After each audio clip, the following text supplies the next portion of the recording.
আত্মহত্যার চেষ্টার পর ভাই আমাকে নিষিদ্ধ প্রেমের প্রস্তাব দিয়েছে।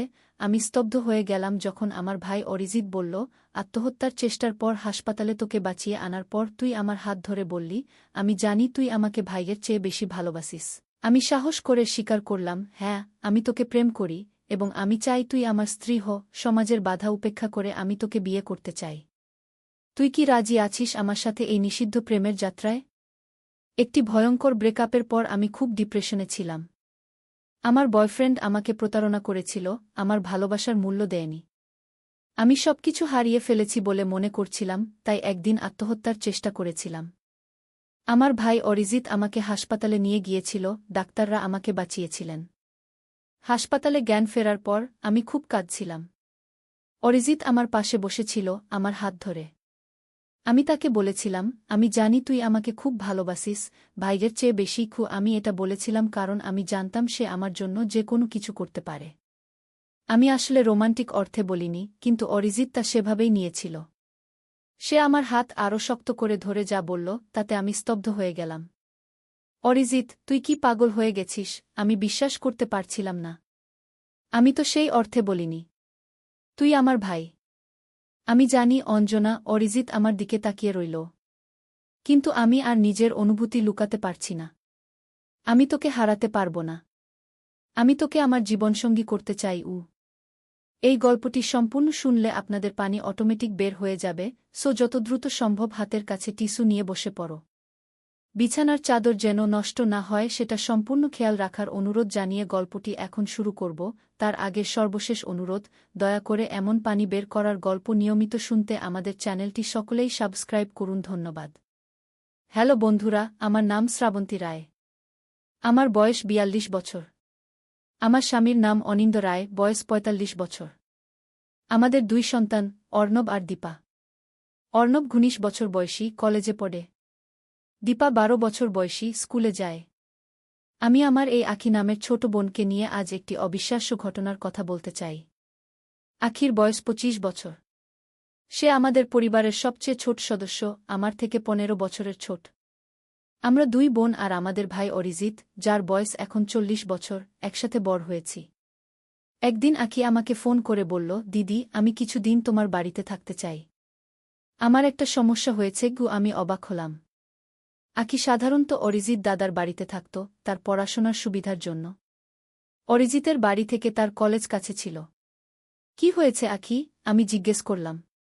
দিদি, সেটা এখন ফোনে বলতে পারব না। আমি আজই তোমার ওখানে চলে আসতে চাই। আখির কণ্ঠ কাঁপছিল। আমি বুঝতে পারলাম যে কিছু একটা খুব গুরুতর ঘটেছে। ঠিক আছে, তুই চলে আয়। আমরা তোকে নিয়ে খুশি হব। আমি বললাম। সেদিন রাতে আখি আমাদের বাড়িতে এলো। তাকে দেখে আমি চমকে গেলাম। তার চোখ লাল, চেহারা শুকনো, যেন কয়েক রাত ঘুমায়নি। সে ঘরে ঢুকেই আমাকে জড়িয়ে ধরে কাঁদতে শুরু করল। আখি, কি হয়েছে? তুই ঠিক আছিস তো? আমি তার পিঠে হাত বুলিয়ে জিজ্ঞেস করলাম। আমার ছেলে অর্ণব আর স্বামী অনিন্দ তখন বাড়িতে ছিল না, শুধু আমার মেয়ে দীপা বাড়িতে ছিল। সে তার রুমে পড়াশোনা করছিল। আখি আমার হাত ধরে আমার বেডরুমে নিয়ে গেল। দরজা বন্ধ করে সে আমার দিকে তাকাল। তার চোখে ভয় আর অসহায়তা দেখতে পেলাম। দিদিগু, সে ফিসফিস করে বলল, আমি খুব বিপদে পড়েছি। কি বিপদ? তুই স্পষ্ট করে বল আখি। আমি উদ্বিগ্ন হয়ে বললাম। আখি একটা গভীর শ্বাস নিয়ে বলল, আমার জীবন বিপদে। আমি বিশ্বাস করি কেউ আমাকে মেরে ফেলতে চায়।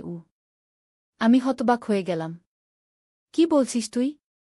কে তোকে মারতে চাইবে? তুই তো ছাত্রী। তুমি জানো না দিদি আমি কি করেছি? আখি কাঁপতে কাঁপতে বলল। কি করেছিস তুই? আমি আমি এমন কিছু দেখেছি যা আমার দেখা উচিত ছিল না। আর এখন তারা আমাকে চুপ করাতে চায়। আখির চোখ থেকে অঝরে অশ্রু ঝরছিল। কারা তারা? তুই কি দেখেছিস? স্পষ্ট করে বল আখি। আমি ২ হাতে তার কাঁধ ধরে ঝাঁকুনি দিলাম। আখি আমার দিকে তাকিয়ে বলল, অরিজিৎ দাদা। আর তার বন্ধুরা? অরিজিৎ? আমাদের ভাই অরিজিৎ? আখি মাথা নাড়ল। হ্যাঁ দিদি, অরিজিৎ দাদা। সে সে একটা গোপন সংগঠনের সাথে জড়িত। আমি হেসে ফেললাম। কি বলছিস তুই আখি? অরিজিৎ? সে একজন সফল ব্যবসায়ী।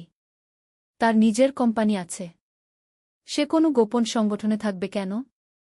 দিদি, তুমি বিশ্বাস করো বা নাই করো, আমি যা বলছি সবই সত্যি। গত সপ্তাহে রাতে আমি ঘুম থেকে উঠে জল খেতে গিয়েছিলাম। তখন অরিজিৎ দাদার অফিস রুম থেকে আলো আসছিল। আমি দেখলাম দরজা সামান্য ফাঁক। কৌতূহলবশত আমি উকি দিলাম ঘে। আঁখি থামল, যেন সে ঘটনাটা মনে করতেই ভয় পাচ্ছে। কি দেখলি সেখানে? আমি জিজ্ঞেস করলাম। অরিজিৎ দাদা আর আরও ৫ জন লোক একটা টেবিলের চারপাশে বসেছিল। তারা কিছু নকশা আর ম্যাপ দেখছিল। আমি শুনলাম তারা অপারেশন রক্তচন্দন নিয়ে আলোচনা করছিল। তারা একটা প্রাচীন মন্দির সম্পর্কে কথা বলছিল, যেখানে একটা গুপ্তধন আছে বলে তারা বিশ্বাস করে। কি? আমি অবিশ্বাসের সাথে আঁখির দিকে তাকালাম। অরিজিৎ? গুপ্তধন? এটা কি কোনো সিনেমার গল্প? না দিদি, আঁখি গম্ভীরভাবে বলল। তারা বলছিল যে এই গুপ্তধনে এমন কিছু আছে যা তাদের অসাধারণ ক্ষমতা দেবে। তারা একটা প্রাচীন লিপি নিয়েও আলোচনা করছিল। আমি আঁখির কথায় হাসতে শুরু করলাম। তুই বলতে চাইছিস যে আমাদের ভাই অরিজিৎ, যে একটা সফটওয়্যার কোম্পানি চালায়, সে আসলে কোনো গুপ্তধন খুঁজে বেড়াচ্ছে যা তাকে অলৌকিক ক্ষমতা দেবে? আঁখি মুখ গম্ভীর করে বলল, হ্যাঁ, আমিও প্রথমে এতটাই অবাক হয়েছিলাম যে আমার হাসি পেয়েছিল। কিন্তু তারপর কি? আমি জিজ্ঞেস করলাম। আমার হাসির শব্দ শুনে তারা চমকে উঠল। আমি দ্রুত সরে যাচ্ছিলাম, কিন্তু অরিজিৎ দাদা আমাকে দেখে ফেলল। সে তার বন্ধুদের বলল, আমার ছোট বোন। সে আমাদের কথা শুনেছে। সবাই চুপ হয়ে গেল। একজন লোক জিজ্ঞেস করল, সে কতটুকু শুনেছে? অরিজিৎ দাদা বলল, আমি নিশ্চিত নই, কিন্তু আমরা ঝুঁকি নিতে পারি না। আমি ভয়ে সিঁড়ি দিয়ে উপরে দৌড়ে গেলাম আর রুমের দরজা বন্ধ করে দিলাম। আমি গম্ভীর হয়ে গেলাম। তারপর কি হল? পরের দিন সকালে অরিজিৎ দাদা আমার রুমে এলো। সে আমাকে জিজ্ঞেস করল আমি কতটুকু শুনেছি। আমি বললাম আমি কিছুই শুনিনি, আমি শুধু জল খেতে নেমেছিলাম। কিন্তু দাদা আমার দিকে এমনভাবে তাকালো যেন সে জানে আমি মিথ্যা বলছি। সে বলল, আঁখি, আমি তোকে ভালোবাসি, কিন্তু তুই যা শুনেছিস তা তোর জানার কথা ছিল না। তোর নিজের ভালোর জন্যই তোকে এসব ভুলে যেতে হবে। অরিজিৎ কি তোকে হুমকি দিয়েছিল? আমি বিস্মিত হয়ে জিজ্ঞেস করলাম। আঁখি মাথা নাড়ল। সরাসরি না। কিন্তু সেদিন বিকেলে আমি যখন কলেজ থেকে ফিরছিলাম, একটা কালো গাড়ি আমার পিছু নিয়েছিল। আমি বাসে উঠে পালিয়ে গেলাম। তারপর থেকেই আমি একটা অনুভূতি পাচ্ছি যে কেউ আমাকে দেখছে। আমার ফোনেও অদ্ভুত কল আসছে, যেখানে কেউ কথা বলে না, শুধু নিঃশ্বাসের শব্দ শোনা যায়। আমি একটু চিন্তিত হয়ে গেলাম। আঁখি সাধারণত এত ভীতু নয়, সে সাহসী মেয়ে। তাকে এভাবে ভয় পেতে দেখে আমি বুঝলাম কিছু একটা অবশ্যই ঘটেছে। ঠিক আছে আঁখি, তুই এখানে থাক। আমরা এই বিষয়ে একটা সমাধান বের করব। আমি তাকে আশ্বস্ত করার চেষ্টা করলাম। যখন অর্ণব এবং অনিন্দ বাড়ি ফিরল, আমি তাদেরকে সংক্ষেপে পরিস্থিতি বললাম, কিন্তু অরিজিতের সংগঠন বা গুপ্তধনের কথা উল্লেখ করলাম না। আমি শুধু বললাম যে আঁখি কিছু সমস্যায় আছে এবং কিছুদিন আমাদের সাথে থাকবে। সেই রাতে আমি ঘুমাতে পারছিলাম না। আঁখির কথাগুলো আমার মাথায় ঘুরপাক খাচ্ছিল। আমি অরিজিৎকে আমার সারা জীবন ধরে চিনি। সে কখনই এমন কোনো কাজে জড়িত হবে না যেটা অন্যদের জন্য বিপজ্জনক। কিন্তু আঁখির ভয় কি তাহলে মিথ্যা? আমি সিদ্ধান্ত নিলাম যে আমাকে নিজেই অরিজিতের সাথে কথা বলতে হবে। পরদিন সকালে অর্ণব কলেজে চলে গেল, আর অনিন্দ অফিসে। আমি আঁখিকে দীপার দেখাশোনা করতে বলে অরিজিতের বাড়িতে গেলাম।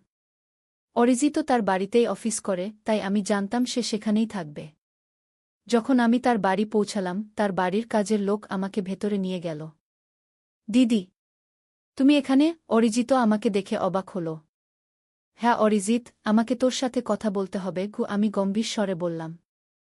অরিজিৎ আমাকে তার অফিস রুমে নিয়ে গেল, সেই একই রুম যেখানে আঁখি তাকে গোপন মিটিং করতে দেখেছিল।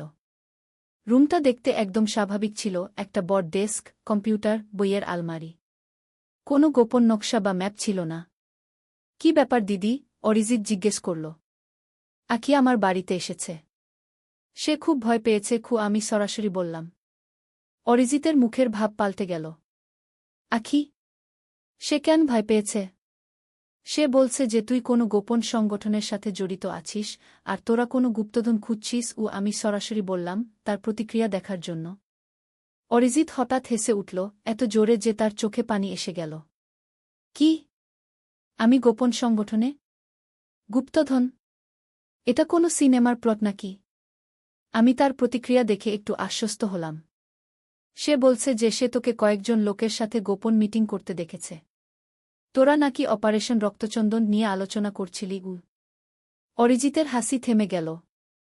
অপারেশন রক্তচন্দন? হ্যাঁ। তুই কি এরকম কিছু নিয়ে আলোচনা করেছিলি? অরিজিৎ কয়েক সেকেন্ড চুপ থেকে বলল, হ্যাঁ, আমি গত সপ্তাহে কয়েকজন বন্ধুর সাথে একটা মিটিং করেছিলাম। কিন্তু এটা কোনো গোপন সংগঠন নয় দিদিগ। তাহলে? আমি জিজ্ঞেস করলাম। অরিজিৎ একটা দীর্ঘশ্বাস ফেলল। আসলে এটা একটা সারপ্রাইজ ছিল। আমরা বাবার জন্মদিনের জন্য একটা বিশেষ উপহার তৈরি করছি গি। আমি অবাক হলাম। বাবার জন্মদিন? সেটা তো 4 মাস পরে। হ্যাঁ, কিন্তু আমরা যা করতে চাই তার জন্য অনেক সময় লাগবে। দেখো দিদি, আমরা চন্দনপুরের প্রাচীন মন্দিরে একটা বিশেষ পূজা করাতে চাই বাবার জন্য। তুমি জানো বাবা কতটা ধার্মিক, আর সেই মন্দির বাবার খুব প্রিয়। আমরা সেটাকে কোড নেম দিয়েছি অপারেশন রক্তচন্দন, কারণ সেই মন্দিরে রক্তচন্দন বৃক্ষ আছে, যা খুব দুর্লভ। আমি অরিজিতের দিকে সন্দেহের দৃষ্টিতে তাকালাম। তুই সত্যি বলছিস? অবশ্যই দিদি। আমি তোমাকে নকশাগুলো দেখাতে পারি। অরিজিৎ তার ডেস্কের ড্রয়ার খুলে কিছু কাগজ বের করল। সেগুলোতে সত্যিই একটা মন্দিরের নকশা আর পূজার বিবরণ ছিল। তাহলে আঁখি কেন এত ভয় পেয়েছে? আমি জিজ্ঞেস করলাম। অরিজিৎ একটু অস্বস্তি নিয়ে বলল, হয়তো সে আমাদের কথাবার্তার কিছু অংশ শুনেছে আর ভুল বুঝেছে। আমি স্বীকার করি যে আমি একটু রেগে গিয়েছিলাম যখন জানলাম সে আড়ি পেতেছিল। আমি চেয়েছিলাম সারপ্রাইজটা গোপন রাখতে। আর তারপর সেই কালো গাড়ি?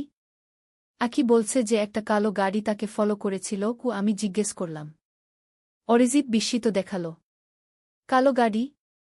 আমি কোনো কালো গাড়ি পাঠাইনি তাকে ফলো করতে। সে হয়তো ভুল বুঝেছে। আমি অরিজিতের কথা বিশ্বাস করতে চাইছিলাম। কিন্তু আঁখির ভয় পাওয়া মুখ আমার মনে পড়ল। আমি বললাম, ঠিক আছে, আমি আঁখিকে তোর কথা বলবো। হয়তো এটা সবই একটা ভুল বোঝাবুঝি। যখন আমি বাড়ি ফিরলাম, আঁখিকে দেখলাম সে উদ্বিগ্ন হয়ে আমার জন্য অপেক্ষা করছিল। আমি তাকে অরিজিতের ব্যাখ্যা দিলাম। আমি বিশ্বাস করি না, আঁখি বিরক্ত হয়ে বলল। দিদি, সে মিথ্যা বলছে।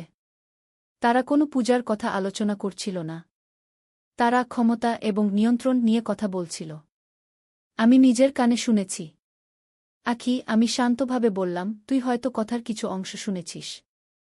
অরিজিৎ আমাকে নকশাগুলো দেখালো। সেগুলো সত্যিই একটা মন্দিরের নকশা ছিল। সে তোমাকে যা দেখিয়েছে তা আসল নকশা নয়, আঁখি জোর দিয়ে বলল। দিদি, আমি জানি তুমি আমাকে বিশ্বাস করছো না, কিন্তু আমি মিথ্যা বলছি না। আমার জীবন বিপদে। আমি আর কি বলবো বুঝতে পারছিলাম না।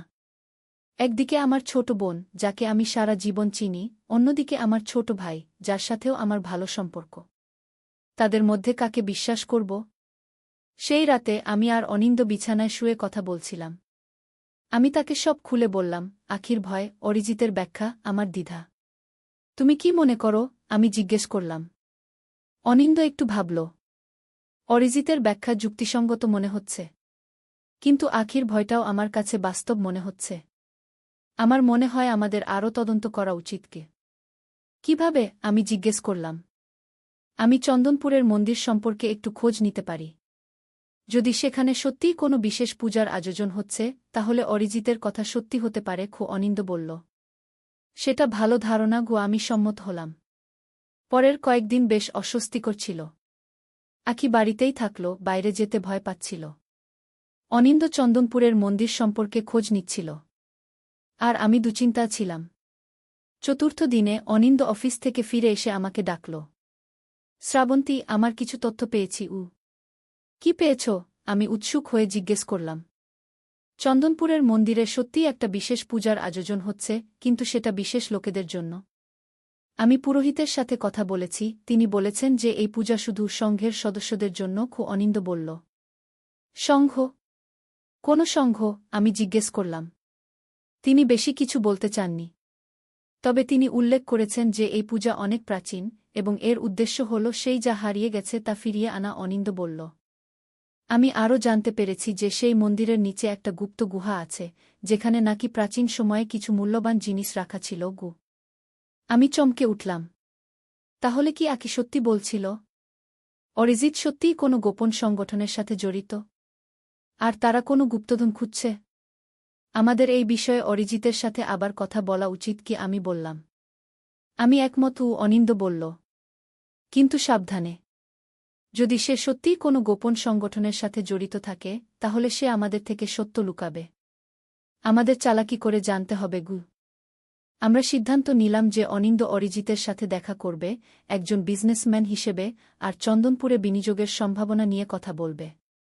এভাবে সে হয়তো মন্দির এবং তার গোপন গুহা সম্পর্কে আরও তথ্য পেতে পারে। পরদিন অনিন্দ অরিজিতের অফিসে গেল। আমি বাড়িতে উদ্বিগ্ন হয়ে অপেক্ষা করছিলাম। যখন অনিন্দ ফিরল, তার মুখ গম্ভীর ছিল। কি হল? আমি জিজ্ঞেস করলাম। আমি অরিজিতের সাথে চন্দনপুর নিয়ে কথা বললাম। সে প্রথমে একটু অবাক হল, কিন্তু তারপর উৎসাহিত হয়ে সেখানকার সম্ভাবনা নিয়ে কথা বলতে শুরু করল। আমি স্বাভাবিকভাবেই মন্দির নিয়ে কথা তুললাম, যে এটা একটা ঐতিহাসিক স্থান। অনিন্দ বলল। সে কি বলল? প্রথমে সে খুব সাধারণ কথা বলছিল। কিন্তু যখন আমি গুহার কথা উল্লেখ করলাম, তার আচরণ বদলে গেল। সে জিজ্ঞেস করল, আমি গুহার কথা কিভাবে জানলাম? আমি বললাম যে আমি পুরোহিতের সাথে কথা বলেছি। অনিন্দ বলল। তারপর? সে একটু নার্ভাস হয়ে গেল। বলল, ওহ হ্যাঁ, সেই পুরাতন গল্প। লোকে বলে যে গুহাতে কিছু মূল্যবান জিনিস আছে, কিন্তু এগুলো শুধু গল্প। কিন্তু সে কথা বলার সময় তার চোখ এড়িয়ে গেল, যেন সে কিছু লুকাচ্ছে। অনিন্দ বলল। তুমি কি মনে করো অরিজিৎ সত্যিই কোনো গুপ্তধন খুঁজছে? আমি উদ্বিগ্ন হয়ে জিজ্ঞেস করলাম। আমি নিশ্চিত নই। কিন্তু একটা জিনিস আমি লক্ষ্য করলাম। তার ডেস্কে একটা বই ছিল, অন্তর্ভেদী শক্তি, প্রাচীন ভারতীয় রহস্যবিদ্যা। এটা একটা বিরল বই, যা প্রাচীন ভারতীয় টেকনোলজি এবং শক্তি নিয়ে লেখা। অনিন্দ বলল। আমরা আখিকে এই তথ্য দিলাম। সে আরও উদ্বিগ্ন হয়ে উঠল। দেখেছ দিদি? আমি তোমাকে বলেছিলাম। তারা কোন ধরনের শক্তি খুঁজছে? এটা খুব বিপজ্জনক হতে পারে। আমি এখন সত্যিই চিন্তিত হয়ে পড়লাম। আমার নিজের ভাই কি সত্যিই এমন কিছু করছে যা বিপজ্জনক হতে পারে? আমাদের আরও তথ্য দরকার ছিল। আমরা সিদ্ধান্ত নিলাম যে আমাদের চন্দনপুর যেতে হবে, নিজেদের চোখে দেখতে হবে কি ঘটছে। অনিন্দ, আমি আর আখি একসাথে যাওয়ার পরিকল্পনা করলাম, অর্ণবকে দীপার দেখাশোনা করতে বাড়িতে রেখে। দুদিন পর আমরা চন্দনপুরের উদ্দেশ্যে রওনা দিলাম। এটা শহর থেকে প্রায় 4 ঘণ্টার দূরত্বে অবস্থিত একটি ছোট গ্রাম। আমরা একটি হোটেলে উঠলাম আর পরিকল্পনা করলাম যে কিভাবে মন্দির এবং সেখানে হওয়া গতিবিধি দেখা যায়। হোটেলে ঢোকার সময় আমি লক্ষ্য করলাম একটি কালো গাড়ি আমাদের পিছু পিছু এসেছিল, যেটা হোটেলের বাইরে দাঁড়িয়ে রইল। আমি আখিকে এটা দেখালাম। সে ভয়ে কাঁপতে শুরু করল। ওই সেই গাড়ি, যেটা আমাকে ফলো করছিল, সে বলল। আমরা জানালা দিয়ে গাড়িটা লক্ষ্য করলাম। কিছুক্ষণ পর 2 জন লোক নামল। তাদের চেহারা দেখে আমরা চমকে উঠলাম। তারা ছিল অরিজিতের বন্ধু, যাদের আমি আগে তার বাড়িতে দেখেছি। ওরা আমাদের ফলো করেছে। আখি ভয়ে চিৎকার করে উঠল। শান্ত হও। অনিন্দ আখিকে সান্ত্বনা দিল। হয়তো এটা একটা কাকতালীয় ঘটনা। না, আখি জোর দিয়ে বলল। অরিজিৎ দাদা জানে আমরা এখানে এসেছি। সে আমাদের উপর নজর রাখছে। আমরা সিদ্ধান্ত নিলাম যে এই পরিস্থিতিতে সাবধানে থাকা উচিত। আমরা হোটেল থেকে বের না হয়ে মন্দির সম্পর্কে স্থানীয় লোকেদের কাছ থেকে তথ্য সংগ্রহ করার চেষ্টা করলাম। হোটেলের ম্যানেজার আমাদের বললেন, চন্দনপুরের মন্দির খুব প্রাচীন, প্রায় 1000 বছরের পুরনো। এর নিচে একটা গুহা আছে, যেটা সাধারণ লোকেদের জন্য বন্ধ। শুধু বিশেষ অনুষ্ঠানের সময় কিছু নির্বাচিত লোককে সেখানে যেতে দেওয়া হয়। কোনো বিশেষ অনুষ্ঠান? অনিন্দ জিজ্ঞেস করল। এটা রক্তচন্দন উৎসব নামে পরিচিত। এটা প্রতি বছর হয় না, শুধু বিশেষ অবস্থানে গ্রহণক্ষত্র থাকলে। ম্যানেজার বললেন। কেন এটা করা হয়? আমি জিজ্ঞেস করলাম। প্রাচীন বিশ্বাস অনুযায়ী এই অনুষ্ঠানের মাধ্যমে কেউ অসাধারণ ক্ষমতা পেতে পারে। কিন্তু এগুলো শুধু কিংবদন্তি। ম্যানেজার হেসে বললেন। তবে আজকাল অনেক বড় বড় ব্যবসায়ীরা এই অনুষ্ঠানে অংশ নিচ্ছেন। কিছুদিন আগে একজন বিখ্যাত সফটওয়্যার উদ্যোক্তা এখানে এসেছিলেন, যিনি কিছু বিশেষ ব্যবস্থা করেছেন। আমরা একে অন্যের দিকে তাকালাম। আমরা জানতাম তিনি অরিজিতের কথাই বলছেন। সেই রাতে আমরা পরিকল্পনা করলাম যে পরদিন সকালে আমরা মন্দিরে যাব। আমরা ঘুমাতে যাওয়ার আগে আখি আমাকে ডাকল। দিদি, আমি একটা স্বপ্ন দেখেছিলাম। সে বলল। কি স্বপ্ন? আমি জিজ্ঞেস করলাম। আমি দেখেছিলাম যে আমি সেই গুহায় আছি। সেখানে একটা আলোকিত ক্রিস্টাল ছিল। অরিজিৎ দাদা সেটা হাতে নিচ্ছিল, আর হঠাৎ চারদিকে অগ্নিশিখা ছড়িয়ে পড়ছিল। অরিজিৎ দাদা চিৎকার করছিল। সে বলছিল, আমি এটা নিয়ন্ত্রণ করতে পারছি না। আমি ভয় পেয়ে জেগে উঠলাম। আঁখি বলল, সেটা তো শুধু একটা স্বপ্ন আঁখি। আমি তাকে সান্ত্বনা দিলাম, যদিও আমি নিজেও অস্বস্তি বোধ করছিলাম। পরদিন সকালে আমরা মন্দিরের উদ্দেশ্যে রওনা দিলাম। যখন আমরা হোটেল থেকে বেরোলাম, আমি দেখলাম সেই কালো গাড়ি আর নেই। মন্দিরটি ছিল চন্দনপুর গ্রামের প্রান্তে একটি পাহাড়ের পাদদেশে। এটি একটি বিশাল প্রাচীন স্থাপত্য, যার চারপাশে ঘন জঙ্গল। মন্দিরের সামনে একজন বয়স্ক পুরোহিত ছিলেন। নমস্কার, অনিন্দ পুরোহিতকে অভিবাদন জানালেন। আমরা মন্দির দেখতে এসেছি। স্বাগতম, পুরোহিত মৃদু হেসে বললেন। কিন্তু আজ মন্দির দর্শনার্থীদের জন্য বন্ধ। একটি বিশেষ অনুষ্ঠানের প্রস্তুতি চলছে। কি অনুষ্ঠান? আমি জিজ্ঞেস করলাম। রক্তচন্দন উৎসব। এটি একটি প্রাচীন অনুষ্ঠান, যা কেবল নির্বাচিত সদস্যদের জন্য, পুরোহিত বললেন। আমরা শুনেছি যে মন্দিরের নিচে একটি গুহা আছে? অনিন্দ জিজ্ঞেস করলেন। পুরোহিত একটু চমকে উঠলেন। হ্যাঁ, আছে। কিন্তু সেটি সাধারণ লোকদের জন্য বন্ধ। আমরা শুনেছি যে সেখানে কিছু মূল্যবান জিনিস আছে, যা অসাধারণ ক্ষমতা দিতে পারে। আমি জিজ্ঞেস করলাম। পুরোহিত আমাদের দিকে সন্দেহজনক দৃষ্টিতে তাকালেন। আপনারা কারা? কেন এই সব জানতে চাইছেন? এই সময় আমরা পিছন থেকে একটি পরিচিত কণ্ঠস্বর শুনলাম। ওরা আমার পরিবারের সদস্য, গুরুজি। আমরা ঘুরে দেখলাম অরিজিৎ সেখানে দাঁড়িয়ে আছে। অরিজিৎ, আমি অবাক হয়ে বললাম। দিদি, অনিন্দ দা, আঁখি, তোমরা এখানে কি করছ? অরিজিৎ জিজ্ঞেস করল, যদিও তার কণ্ঠস্বরে বিস্ময়ের চেয়ে অভিযোগের সুর বেশি ছিল। আমরা জানতে এসেছি তুই কি করছিস। আমি সরাসরি বললাম। তুই কি সত্যিই কোনো গোপন সংগঠনের সাথে জড়িত, যারা কোনো প্রাচীন শক্তি খুঁজছে? অরিজিৎ একটা দীর্ঘশ্বাস ফেলল। দিদি, এটা তেমন কিছু না। আমি কোনো খারাপ কাজ করছি না। আমি শুধু একটা প্রাচীন ঐতিহ্য রক্ষা করতে সাহায্য করছি। কি ঐতিহ্য? অনিন্দ জিজ্ঞেস করলেন। এই সংঘ প্রায় 1000 বছর ধরে চলে আসছে। আমরা প্রাচীন জ্ঞান ও বিদ্যার সংরক্ষক। এই মন্দিরের গুহায় একটি প্রাচীন ক্রিস্টাল আছে, যা প্রাচীন ভারতীয় বিজ্ঞানীরা তৈরি করেছিলেন। এটি অসাধারণ শক্তির উৎস। অরিজিৎ ব্যাখ্যা করল। কি ধরনের শক্তি? আমি জানতে চাইলাম। এটি মনের শক্তি বাড়ায়, দূরদর্শিতা দেয়, এমনকি পার্থিব শক্তির উৎস হিসেবেও কাজ করতে পারে। আমরা এটি নিয়ে গবেষণা করছি, আধুনিক বিজ্ঞানের সাথে প্রাচীন জ্ঞানকে মিলিয়ে। এটি পুরো মানবজাতির উপকারে আসবে। অরিজিৎ উৎসাহিত হয়ে বলল। কিন্তু এটা কি বিপজ্জনক নয়? আঁখি জিজ্ঞেস করল। আমি স্বপ্নে দেখেছি অগ্নিশিখা, ধ্বংস। সেটা শুধু একটা স্বপ্ন আঁখি। অরিজিৎ মৃদু হেসে বলল। হ্যাঁ, এর কিছু ঝুঁকি আছে, কিন্তু আমরা সাবধানতা অবলম্বন করছি। আমি মিথ্যা বলেছিলাম, সেটা স্বীকার করি, কিন্তু এটা ছিল কারণ আমি এই জ্ঞান সুরক্ষিত রাখতে শপথবদ্ধ। আমরা অরিজিতের দিকে তাকালাম, তার কথা বিশ্বাস করার চেষ্টা করছিলাম। তাহলে সেই কালো গাড়ি? আঁখি জিজ্ঞেস করল। কেন তোমার লোকেরা আমাকে ফলো করছিল? অরিজিৎ একটু অস্বস্তি নিয়ে বলল, হ্যাঁ, সেটা আমার ভুল ছিল। আমি নিশ্চিত হতে চেয়েছিলাম যে তুই এই তথ্য কারো সাথে শেয়ার করছিস না। আমি তোকে ভয় দেখাতে চাইনি আঁখি, আমি শুধু একদিন আলী সাহেব সোহেলের অফিসে এলেন। সোহেল তাকে দেখে অবাক হয়ে গেল। স্যার, আপনি এখানে? হ্যাঁ সোহেল, তোমার অফিস একবার দেখতে চাইলাম। খুব সুন্দর হয়েছে। আলী সাহেব পুরো অফিস ঘুরে দেখলেন। কর্মচারীদের সাথে কথা বললেন। তারপর সোহেলের রুমে এসে বসলেন। সোহেল, তুমি অনেক দূর এসেছ। মনে আছে 7 বছর আগে তুমি যখন আমার অফিসে প্রথম এসেছিলে চা বানানোর কাজ করতে? হ্যাঁ স্যার, সব মনে আছে। আমি গর্বিত যে আমি তোমাকে একটা সুযোগ দিয়েছিলাম, আর তুমি সেই সুযোগকে কাজে লাগিয়েছ। জানো সফলতার মূল সূত্র কি? কি স্যার? কঠোর পরিশ্রম, সততা আর হাল না ছাড়া। তোমার মধ্যে এই 3টা গুণই আছে। সোহেল চোখে জল নিয়ে বলল, আপনি না থাকলে আজ আমি এখানে পৌঁছাতে পারতাম না স্যার। না সোহেল, আমি শুধু একটা দরজা খুলে দিয়েছিলাম। ভেতরে ঢুকে পথ তৈরি করেছ তুমি নিজে। আলী সাহেব চলে যাওয়ার আগে বললেন, আমার একটা বড় প্রজেক্ট আছে। একটা 20 ফ্লোর বিজনেস টাওয়ার। আমি চাই তুমি এই প্রজেক্টে আমার সাথে পার্টনার হও। 50-50। রাজি? সোহেল অবাক হয়ে গেল। এত বড় প্রজেক্ট?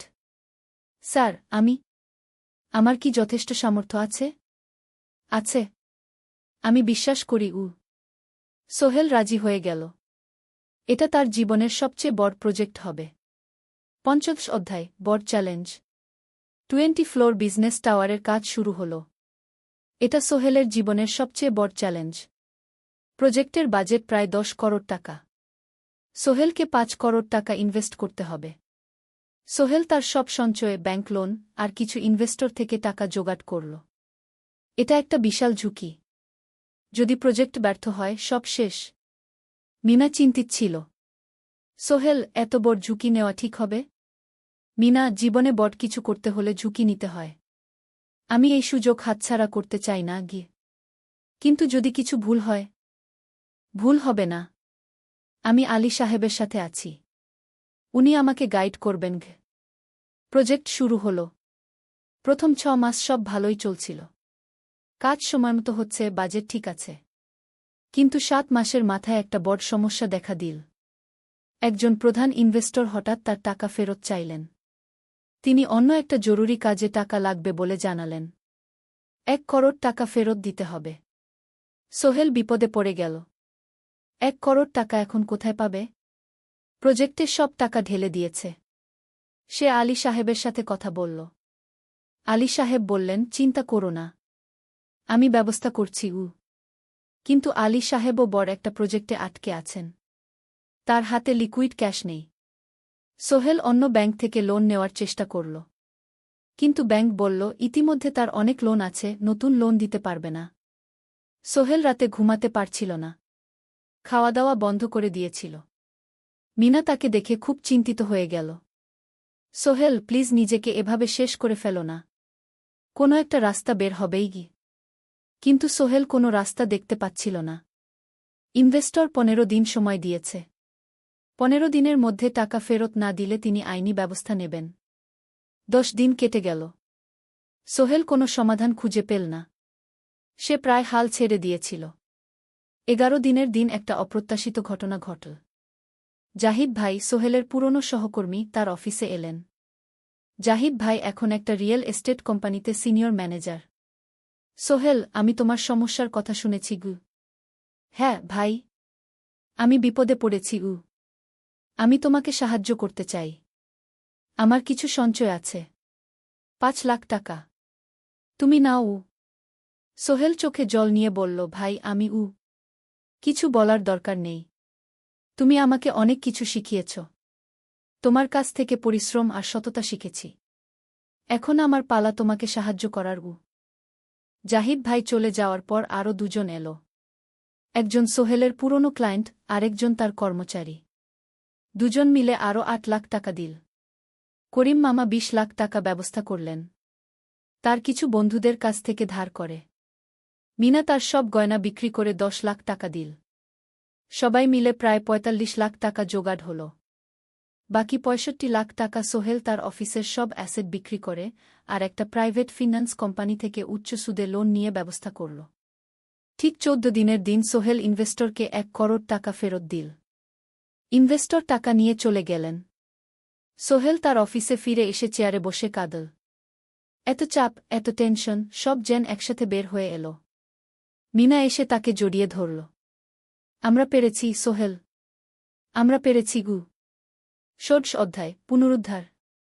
এই ঘটনার পর সোহেল আরও সাবধান হয়ে গেল। সে বুঝল, ব্যবসায় শুধু সাহস নয়, বুদ্ধিও লাগে। ঝুঁকি নিতে হয়, কিন্তু হিসাব করে। প্রজেক্ট চলতে থাকল। এবার সোহেল আরও সতর্কতার সাথে সব কিছু পরিচালনা করল। প্রতিটা খরচ হিসাব করল, প্রতিটা সিদ্ধান্ত ভেবেচিন্তে নিল। আরও 1 বছর পর 20 ফ্লোর বিজনেস টাওয়ার সম্পন্ন হল। চমৎকার বিল্ডিং। শহরের অন্যতম সুন্দর ভবন। বিল্ডিংয়ের উদ্বোধন অনুষ্ঠানে শহরের মেয়র এলেন। অনেক ব্যবসায়ী, সাংবাদিক এলো। সোহেলের নাম পত্রিকায় ছাপা হল।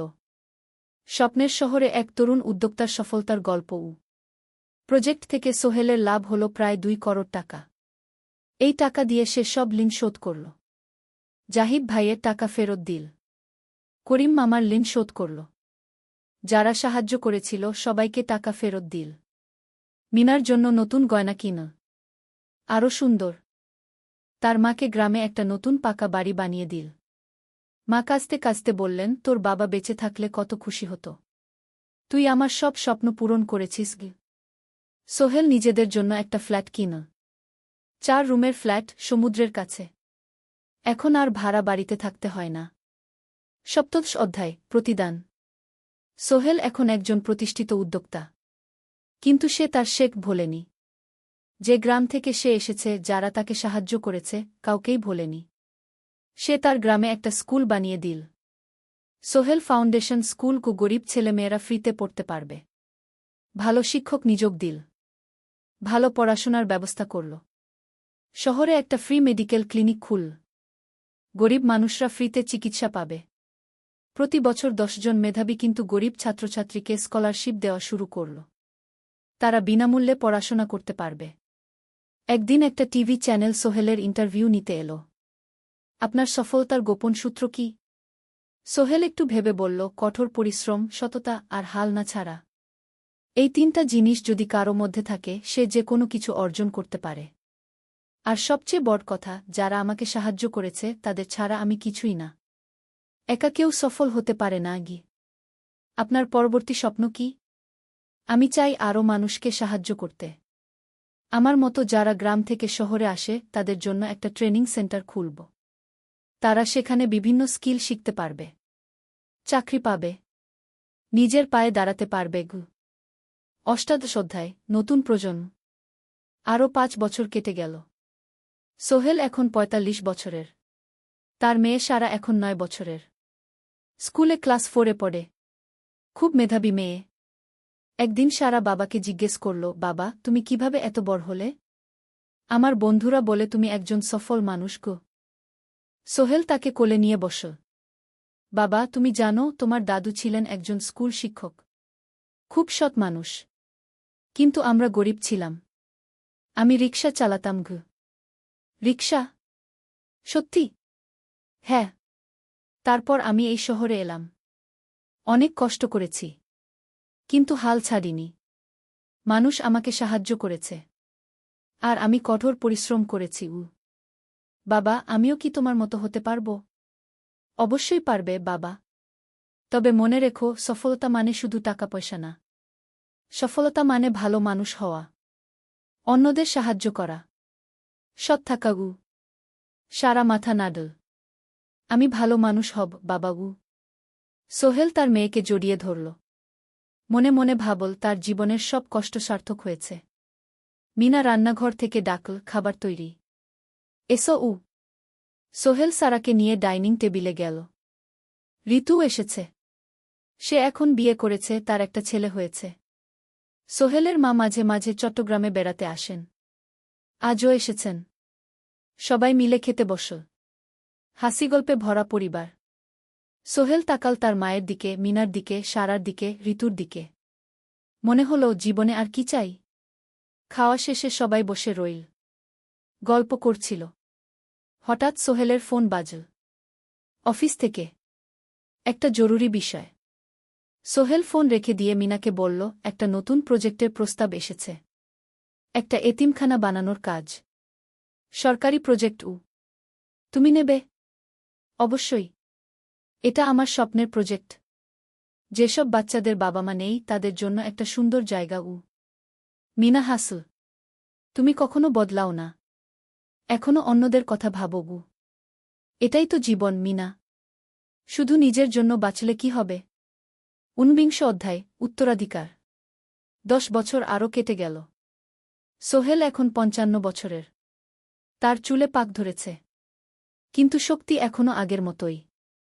সারা এখন 19 বছরের। সে বিশ্ববিদ্যালয়ে ইঞ্জিনিয়ারিং পড়ছে। সে চায় বাবার মতো কনস্ট্রাকশন ইন্ডাস্ট্রিতে কাজ করতে। একদিন সারা বাবাকে বলল, বাবা, আমি তোমার কোম্পানিতে কাজ করতে চাই। এখনও তো তোর পড়াশোনা বাকি। জানি। কিন্তু আমি এখন থেকেই শিখতে চাই। ছুটির দিনে তোমার সাথে সাইটে যেতে চাই। দেখতে চাই কিভাবে কাজ হয়। সোহেল খুশি হয়ে গেল। তার মেয়ে তার পথ অনুসরণ করতে চায়। ঠিক আছে, কিন্তু শর্ত হল তোকে সবকিছু নিজ থেকে শিখতে হবে। কোনো স্পেশাল ট্রিটমেন্ট পাবি না গে। আমি তো তাই চাই, বাবাগু।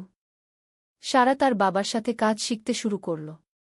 সে দেখল কিভাবে শ্রমিকরা কাজ করে, কিভাবে ম্যাটেরিয়াল বাছাই করতে হয়, কিভাবে একটা প্রজেক্ট ম্যানেজ করতে হয়। সোহেল তাকে কোনো সহজ পথ দিল না। সারাকেও সবার মতো কষ্ট করতে হল। সাইটে রোদে দাঁড়িয়ে থাকতে হল। শ্রমিকদের সাথে কথা বলতে হল। কিন্তু সারা হাল ছাড়ল না। সে তার বাবার মেয়ে। পরিশ্রম করতে জানে। 3 বছর পর সারা গ্রাজুয়েট হল। সে সোহেলের কোম্পানিতে জুনিয়র প্রজেক্ট ম্যানেজার হিসেবে যোগ দিল। সোহেল ধীরে ধীরে সারাকে বড় দায়িত্ব দিতে শুরু করল। সারা তার বাবার মতোই সৎ, পরিশ্রমী। 20 অধ্যায়, সমাপ্তি নয়, নতুন শুরু। আরও 5 বছর পর সোহেল এখন 60 বছরের। সে সিদ্ধান্ত নিল, এবার অবসর নেওয়ার সময় এসেছে। কোম্পানির দায়িত্ব সারাকে দেবে। একটা অনুষ্ঠান করা হল। সোহেল আনুষ্ঠানিকভাবে কোম্পানির চেয়ারম্যান পদ থেকে অবসর নিল। সারা হল নতুন ম্যানেজিং ডিরেক্টর। সোহেল তার বক্তব্যে বলল, আমি যখন এই শহরে এসেছিলাম আমার পকেটে ছিল মাত্র 5,000 টাকা। একটা ছোট্ট ব্যাগ। আর অনেক স্বপ্ন। আজ 40 বছর পর আমি পেছনে ফিরে তাকাই, দেখি একটা দীর্ঘ পথ। সেই পথে অনেক কষ্ট ছিল, অনেক বাধা ছিল। কিন্তু ছিল অনেক ভালোবাসাও। অনেক মানুষের সাহায্যও। আমি বিশ্বাস করি সফলতা একা আসে না। এটা আসে অনেক মানুষের সমর্থন, ভালোবাসা আর বিশ্বাস নিয়ে। আমি যা কিছু অর্জন করেছি তা আমার একার না। এটা আমার পরিবারের, আমার কর্মচারীদের, আমার বন্ধুদের, সবার। আজ আমি আমার মেয়ে সারার হাতে এই দায়িত্ব তুলে দিচ্ছি। আমি জানি সে আমার চেয়ে ভালো করবে। কারণ সে শিখেছে আমার ভুল থেকে, আমার অভিজ্ঞতা থেকে। অনুষ্ঠান শেষ হল। সবাই চলে গেল। সোহেল আর মিনা অফিসে একা দাঁড়িয়ে রইল। মিনা, মনে আছে আমরা প্রথম কখন দেখা হয়েছিলাম? হ্যাঁ, তোমার সেই ছোট্ট মুদি দোকানে। তুমি বিস্কুট কিনতে এসেছিলে। কে ভেবেছিল সেই দিন থেকে আমাদের এই পর্যস্বপ্নের শহর। প্রথম অধ্যায়, যাত্রা শুরু।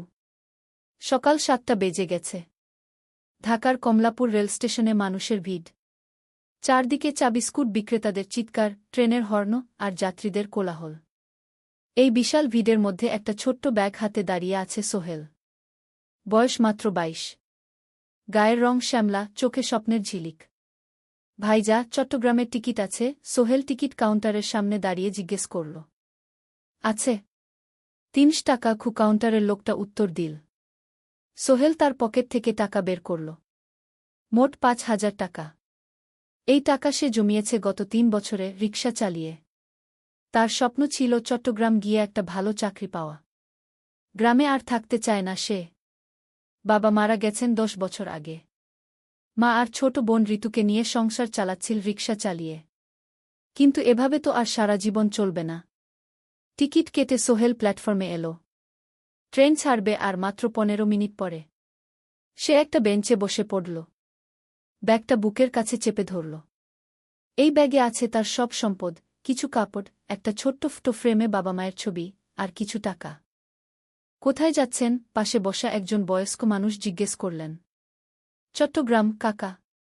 চাকরি খুঁজতে যাচ্ছি। কে? সোহেল বিনয়ের সাথে উত্তর দিল। ভালো। তবে শহরে সাবধানে থাকবেন। শহর মানে অনেক সুযোগ, কিন্তু অনেক ফাঁদও আছে। বয়স্ক লোকটা বললেন। সোহেল মাথা নাড়ল। সে জানে শহরের জীবন সহজ না। কিন্তু তার কোনো বিকল্প নেই। গ্রামে রিকশা চালিয়ে মাসে 3,500 টাকা আয় হতো। তার মধ্যে সংসার চালাতে হতো, বোনের স্কুলের খরচ দিতে হতো, মায়ের ওষুধের খরচ দিতে হতো। কিছুই বাঁচত না। আর এই জীবন থেকে বেরোনোর একটাই পথ, শহরে গিয়ে ভালো কাজ খুঁজে নেওয়া। সোহেল মনে মনে ভাবল তার বাবার কথা। বাবা ছিলেন একজন স্কুল শিক্ষক। খুব সৎ মানুষ ছিলেন। সবসময় বলতেন, সোহেল, তুই লেখাপড়া শিখে বড় মানুষ হবি। আমাদের পরিবারে আর কেউ বড় চাকরি করেনি। তুই করবি। কিন্তু বাবা যখন মারা গেলেন তখন সোহেল মাত্র এসএসসি পরীক্ষা দিয়েছে। ফলাফল ভালো হয়েছিল, জিপিএ অর্ধচতু। কিন্তু বাবার মৃত্যুর পর আর পড়া হল না। পরিবারের দায়িত্ব নিতে হল। ট্রেন ছাড়ল। সোহেল জানালার পাশে বসে বাইরে তাকাল।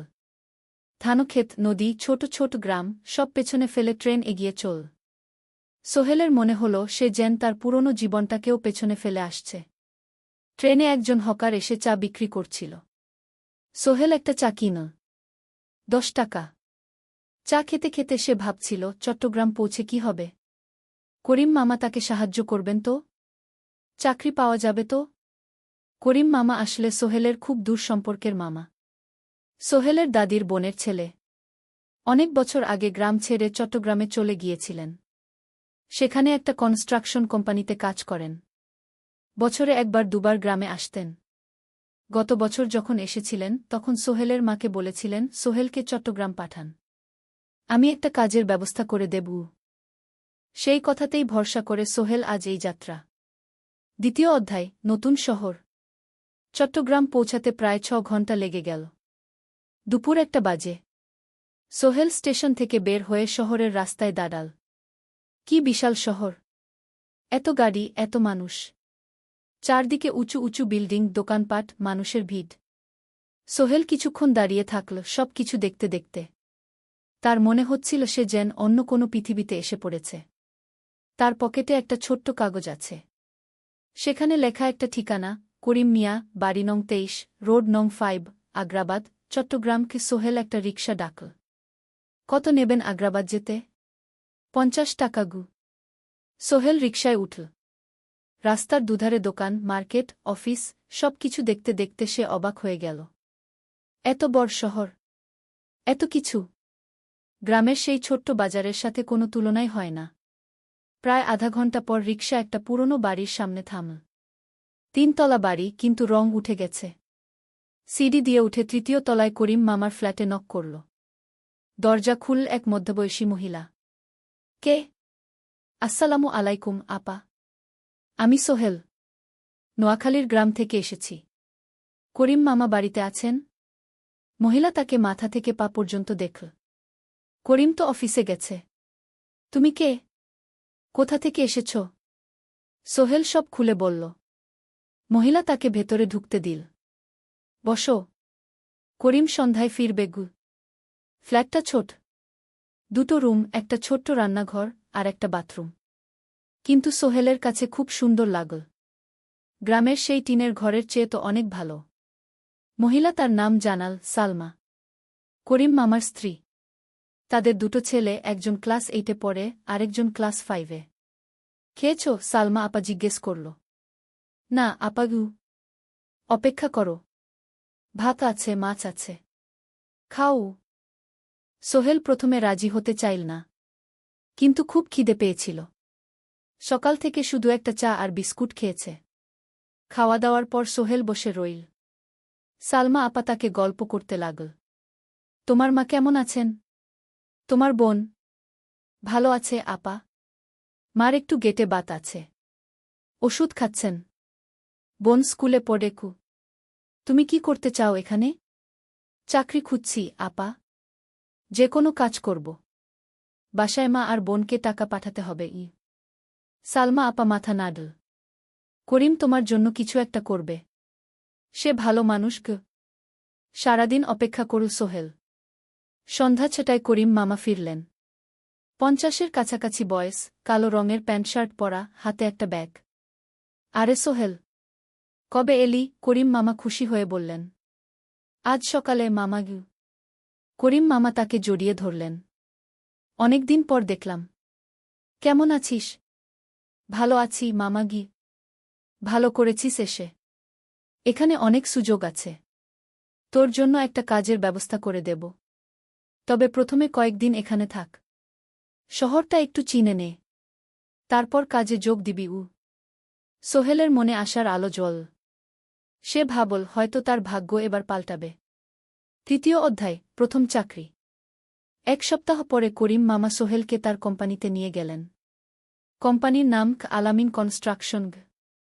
অফিসটা শহরের কেন্দ্রে, 5 তলা একটা বিল্ডিংয়ের দোতলায়। মালিক আলী সাহেব। 50-এর কাছাকাছি বয়স, মোটা চেহারা, চোখে সোনার ফ্রেমের চশমা। বড়লোক মানুষ, কিন্তু খুব কড়া। এই ছেলেটাকে কি কাজে লাগাবেন? আলী সাহেব করিম মামাকে জিজ্ঞেস করলেন। স্যার, ও আমার আত্মীয়। গ্রাম থেকে এসেছে। খুব পরিশ্রমী। যে কোনো কাজে লাগাতে পারেন উ। আলী সাহেব সোহেলের দিকে তাকালেন। তুমি কি পড়েছ? Sir, SSC pass. জিপিএ অর্ধচতু উ। হুম। ভালো। কম্পিউটার চালাতে পারো? না স্যার, পারি না। কিন্তু শিখতে চাই উ। আলী সাহেব একটু ভাবলেন। ঠিক আছে। তোমাকে অফিসের কাজে রাখব।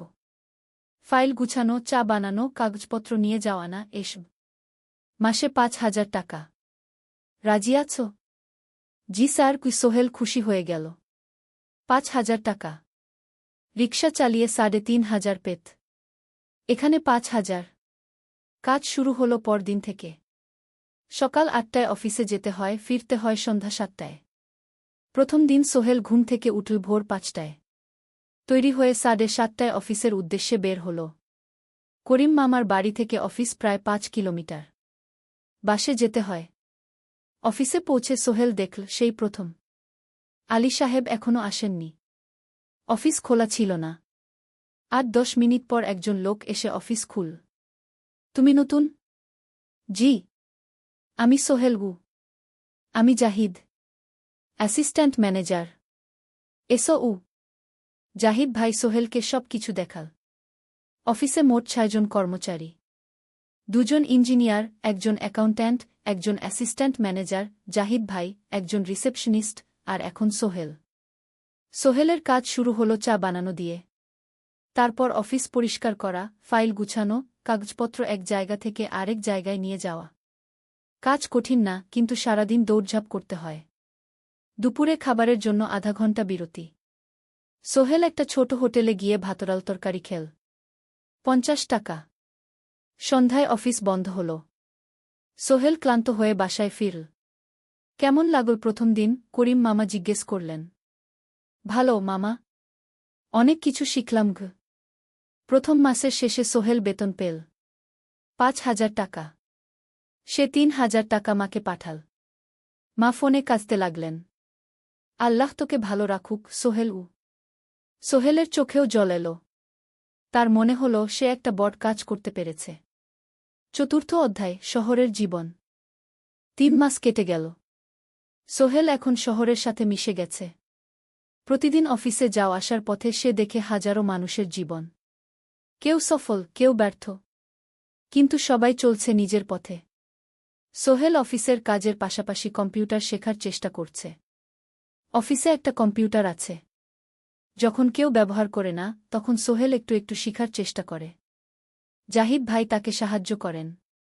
সোহেল, তুমি যদি কম্পিউটার ভালোভাবে শিখতে পারো, তাহলে তোমার ভবিষ্যৎ উজ্জ্বল। জাহিদ ভাই একদিন বললেন। কিভাবে শিখব ভাই? ট্রেনিং সেন্টারে যাও। সন্ধ্যায় ক্লাস আছে। মাসে 2,000 টাকা লাগবে গি। সোহেল ভাবল। 2,000 টাকা অনেক। কিন্তু এটা বিনিয়োগ। ভবিষ্যতের জন্য। সে একটা ট্রেনিং সেন্টারে ভর্তি হল। সপ্তাহে 3 দিন, সন্ধ্যা 7:30 থেকে রাত 9টা পর্যন্ত ক্লাস। কম্পিউটারের basic, MS Word, Excel, PowerPoint, internet ব্যবহার। একদিন অফিস থেকে ফেরার সময় সোহেল একটা দোকানে চা খেতে গেল। দোকানের পাশেই একটা ছোট্ট মুদি দোকান। সেখানে একটা মেয়ে বসে আছে। বয়স হবে 20-এর কাছাকাছি। সাদাসিধে চেহারা, সাদা শাড়ি পরা, কিন্তু চোখে এক ধরনের দৃঢ়তা। ভাইজা, 1 প্যাকেট বিস্কুট দেন কি? সোহেল বলল। মেয়েটা বিস্কুট দিল। 20 টাকা। সোহেল টাকা দিয়ে যাচ্ছিল, হঠাৎ মেয়েটা বলল, আপনি নতুন এসেছেন এই এলাকায়, তাই না? হ্যাঁ। 3 মাস হল। কিভাবে বুঝলেন? আপনার চেহারা দেখেই বোঝা যায়। এখনও গ্রামের ছোঁয়া আছে। আর আপনি প্রতিদিন এই পথ দিয়ে যান। দেখেছি কি? মেয়েটা হাসল। সোহেলও হেসে ফেল। আপনি খুব পর্যবেক্ষক মনে হচ্ছে গি। জীবনে অনেক কিছু দেখেছি। তাই মানুষকে চিনতে শিখেছি গি। আপনার নাম? মিনা। এই দোকান আমার বাবার। উনি অসুস্থ, তাই আমি দেখছি গু। সেদিন থেকে সোহেল প্রায়ই সেই দোকানে যেতে শুরু করল। মিনার সাথে গল্প করত। ধীরে ধীরে তাদের মধ্যে একটা বন্ধুত্ব তৈরি হল। মিনাও তার জীবনের গল্প বলল। মিনার মা মারা গেছেন যখন সে মাত্র 7 বছরের। বাবা আব্দুল হামিদ একা হাতে মিনাকে বড় করেছেন। মুদি দোকান দিয়ে সংসার চালান। মিনা কলেজে পড়ে, অনার্স সেকেন্ড ইয়ার। সকালে কলেজে যায়, দুপুরে ফিরে এসে দোকান সামলায়। বাবার হার্টের সমস্যা আছে, তাই ভারী কাজ করতে পারেন না। তোমার স্বপ্ন কি? একদিন সোহেল জিজ্ঞেস করল। গ্র্যাজুয়েশন শেষ করে একটা ভালো চাকরি করব। তারপর বাবাকে ভালো চিকিৎসা করাব। তুমি? আমিও চাকরি করে পরিবারকে ভালোভাবে দেখভাল করতে চাই। মা আর বোনকে নিয়ে শহরে আনব একদিন। দুজনেই নিজেদের স্বপ্নের কথা বলতে গিয়ে বুঝল তাদের স্বপ্ন অনেকটা একই রকম। পঞ্চম অধ্যায়, বিপদ। 6 মাস কেটে গেল। সোহেল এখন আলী সাহেবের খুব প্রিয় কর্মচারী। সে শুধু চা বিস্কুট দেওয়ার কাজই করে না, এখন কম্পিউটারেও কিছু কাজ শিখেছে। ছোটখাটো টাইপিং, ডেটা এন্ট্রি এসব করতে পারে। আলী সাহেব খুশি হয়ে তার বেতন বাড়িয়ে 8,000 টাকা করে দিয়েছেন। একদিন রাতে সোহেল অফিস থেকে ফিরছিল। সেদিন একটু দেরি হয়ে গেছে। রাত প্রায় 9টা। সাধারণত সোহেল সন্ধ্যা 7:30টায় ফিরে। কিন্তু সেদিন অফিসে একটা জরুরি কাজ ছিল। বাস থেকে নেমে সোহেল বাড়ির দিকে হাঁটছিল। হঠাৎ একটা অন্ধকার গলিতে 3 জন লোক তাকে ঘিরে ধরল। তাদের চেহারা দেখেই বোঝা যাচ্ছিল ভালো উদ্দেশ্য নিয়ে আসেনি। টাকা দে, তাড়াতাড়ি, একজন বলল। তার হাতে একটা ছুরি। সোহেল ভয় পেয়ে গেল। ভাই, আমার কাছে খুব কম টাকা আছে। যা আছে দে, তাড়াতাড়ি করো। সোহেল কাঁপতে কাঁপতে তার পকেট থেকে 5 টাকা বের করে দিল। এই টাকা দিয়ে সে বাজার করবে ভেবেছিল। কিন্তু ছিনতাইকারীরা সন্তুষ্ট হল না। শুধু 5 টাকা? তোর ব্যাগে কি আছে? তারা সোহেলের ব্যাগ কেড়ে নিল। ব্যাগে ছিল তার মোবাইল, কম্পিউটার ট্রেনিং সেন্টারের সার্টিফিকেট আর কিছু গুরুত্বপূর্ণ কাগজপত্র। না ভাই, ব্যাগটা ফেরত দেন। ওতে আমার জরুরি জিনিস আছে। মোবাইল নিয়ে নেন, কিন্তু ব্যাগটা দেন। কিন্তু ওরা শুনল না। একজন সোহেলকে জোরে ধাক্কা দিল। সোহেল পড়ে গেল। মাথা রাস্তার কংক্রিটে ধাক্কা লেগে গেল। রক্ত বের হল। 3 জন দৌড়ে পালিয়ে গেল। কিছুক্ষণ সোহেল অজ্ঞান হয়ে পড়ে রইল। তারপর ধীরে ধীরে জ্ঞান ফিরল। মাথায় প্রচণ্ড ব্যথা। সে উঠে দাঁড়ানোর চেষ্টা করল, কিন্তু মাথা ঘুরছিল। কোনোমতে একটা দেয়াল ধরে দাঁড়াল। একজন পথচারী তাকে দেখে থামল। কি হয়েছে ভাই? ছিনতাই হয়েছে। এসো, আমি তোমাকে হাসপাতালে নিয়ে যাই। কিন্তু সোহেল রাজি হল না। না, ঠিক আছি, বাড়ি যেতে পারব। সে কোনোমতে করিম মামার বাড়িতে পৌঁছাল। দরজা খুলেই সালমা আপা চিৎকার করে উঠলেন। ও আল্লাহ! কি হয়েছে? করিম মামা দৌড়ে এলেন। সোহেলকে ভেতরে নিয়ে গেলেন। তার মাথায় জল ঢেলে রক্ত পরিষ্কার করলেন। ক্ষতটা বেশ গভীর। হাসপাতালে যেতে হবে কি? করিম মামা বললেন। তারা একটা অটোরিকশা নিয়ে নিকটস্থ হাসপাতালে গেলেন। ডাক্তার সোহেলের মাথায় 3টা সেলাই দিলেন। বলল, 1 সপ্তাহ বিশ্রাম নিতে হবে। কোনো ভারী কাজ করা যাবে না। হাসপাতাল থেকে ফিরে সোহেল শুয়ে রইল। তার মনে হচ্ছিল সবকিছু শেষ হয়ে গেছে। মোবাইল চলে গেছে, গুরুত্বপূর্ণ কাগজপত্র চলে গেছে। এখন 1 সপ্তাহ অফিস করতে পারবে না। পরদিন সকালে করিম মামা আলী সাহেবকে ফোন করে সব জানালেন। আলী সাহেব বললেন, ঠিক আছে, সোহেল ভালো হয়ে এলে আসবে, চিন্তার কিছু নেই। মিনা যখন এই খবর শুনল, সে সন্ধ্যায় সোহেলকে দেখতে এল করিম মামার বাড়িতে। সাথে এনেছিল কিছু ফল। কি হয়েছিল? মিনা চিন্তিত গলায় জিজ্ঞেস করল। সোহেল সব বলল। মিনা রেগে গেল। এই শহরে এখন অনেক অপরাধ বেড়ে গেছে। পুলিশ কিছু করে না। তুমি পুলিশে রিপোর্ট করেছ? না, লাভ নেই। তবুও করা উচিত। তোমার মোবাইলটা হয়তো খুঁজে পাওয়া যাবে। করিম মামা সোহেলকে নিয়ে পুলিশ স্টেশনে গেলেন। জেনারেল ডায়েরি করলেন। কিন্তু পুলিশ খুব একটা আশা দিল না। দেখি কিছু করা যায় কিনা। সোহেল বুঝল মোবাইল আর ফিরবে না। সেই 1 সপ্তাহ সোহেলের জীবনের সবচেয়ে কঠিন সময় ছিল। সে শুধু শারীরিকভাবেই ক্ষতিগ্রস্ত হয়নি, মানসিকভাবেও ভেঙে পড়েছিল। প্রতিরাতে দুঃস্বপ্ন দেখত। সেই 3 জন ছিনতাইকারীর মুখ ভুলতে পারছিল না। মিনা প্রায় প্রতিদিন আসত। তাকে সাহস দিত। তুমি হাল ছেড়ো না, সোহেল। জীবনে এরকম খারাপ সময় আসে, কিন্তু এটা কাটিয়ে ওঠাই হলো আসল বীরত্ব। সোহেলের মা গ্রাম থেকে ফোন করতেন, করিম মামার মোবাইল থেকে। তুই ভালো আছিস তো? সোহেল মাকে সব সত্যি বলেনি, শুধু বলেছে, হ্যাঁ মা, ভালো আছি, একটু জ্বর হয়েছিল, এখন ভালো। এক সপ্তাহ পর সোহেল আবার অফিসে গেল। আলী সাহেব তাকে দেখে খুশি হলেন। কেমন আছো? ভালো আছি স্যার। ঠিক আছে, তবে প্রথম কয়েকদিন হালকা কাজ করবে। সোহেল আবার কাজে মন দিল, কিন্তু একটা জিনিস তাকে খুব কষ্ট দিচ্ছিল, তার মোবাইল নেই। মায়ের সাথে কথা বলতে পারছে না নিয়মিত। করিম মামার মোবাইল চাইতে সংকোচ লাগে। একদিন জাহিদ ভাই তাকে ডাকলেন। সোহেল, আমার একটা পুরনো মোবাইল আছে, তুমি ব্যবহার করো? না ভাই, আমি নাও, আমার কাজে লাগছে না, তুমি রাখো। সোহেল কৃতজ্ঞতায় প্রায় কেঁদে ফেল। ধন্যবাদ ভাই। মোবাইল পেয়ে সোহেল প্রথমেই মাকে ফোন করল। মা খুব খুশি হলেন। এতদিন ফোন করিসনি কেন? মা, মোবাইলটা নষ্ট হয়ে গিয়েছিল, নতুন নিয়েছি। মায়ের গলায় স্বস্তি ফুটে উঠল। ষষ্ঠ অধ্যায়, নতুন সুযোগ। আরও 3 মাস কেটে গেল। সোহেল পুরোপুরি সুস্থ হয়ে গেছে, তার জীবন আবার স্বাভাবিক হয়ে এসেছে। সে এখন কম্পিউটার ট্রেনিং শেষ করেছে, সার্টিফিকেট পেয়েছে। কিন্তু একটা ঘটনা তার জীবনে বড় পরিবর্তন নিয়ে এল। একদিন সকালে আলী সাহেব তাকে ডাকলেন। সোহেল, বসো। সোহেল বসল। মনে একটু ভয় লাগছিল। আলী সাহেব কি তাকে বকবেন? সোহেল, তুমি তো এখন কম্পিউটার চালাতে পারো? জি স্যার, একটু একটু শিখেছি।